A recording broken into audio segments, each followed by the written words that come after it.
आपल्या शब्दाला जर वजन असेल तर BMW कार द्या, असा खोचक टोला किशोरी पेडणेकर यांनी लगावलाय. किशोरी पेडणेकर यांनीच इनोव्हा कारची मागणी केल्याच्या आरोपांवर त्या बोलत होत्या. मुंबई महापालिकेच्या पदाधिकाऱ्यांना अलिशान कारची गरजच काय, असा प्रश्न देखील त्यांनी उपस्थित केला.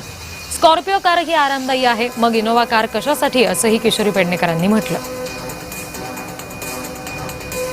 खरंच गरज आहे का इनोव्हाची?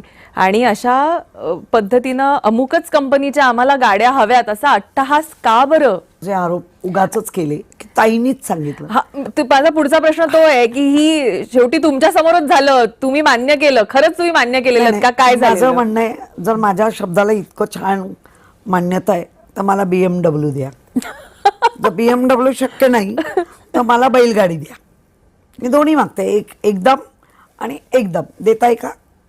मुळात मी कधीच, माझा त्यावेळेची पण 2002 पासून आम्हाला गाड्यांची सवय झाली आहे मुंबई महापालिकेची, जे काही अध्यक्षपद वगैरे मिळतं. आमच्या कधीच तक्रारी नाही की ड्रायव्हर बदला किंवा गाडी बदला, कारण आम्हाला माहिती ही टेम्पररी सेवा आहे. ही मुंबईकरांसाठी दिली आहे आणि चांगली दिली आहे. कारण माझ्याच घरात स्वतः 10 वर्ष माझ्याकडे स्कॉर्पिओ आहे. मी त्याच गाडीबद्दल मी का बोलेन? माझ्याकडे दोन्ही आहे, इनोव्हा पण आहे आणि ते पण आहे. त्यामुळे मला कम्फर्ट स्कॉर्पिओ पण आहे, पण दिलेली गाडी बदला आणि मला इनोव्हा द्या, या गोष्टीला दौरे करायचे असतात त्यांना, त्यांचं म्हणणं आहे. कुठले दौरे? मुंबईमध्ये किती किलोमीटर आहे? फार फार 900.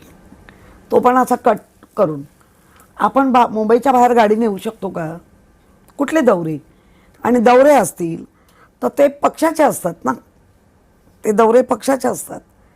आम्ही पक्षाच्या कामाला जाताना आमची गाडी नेतो, आम्ही ती गाडी नेत नाही. त्यामुळे दौरे वगैरे काही नाही. आम्हाला घेतलेल्या गोष्टीबद्दल दौरा येऊ शकतो.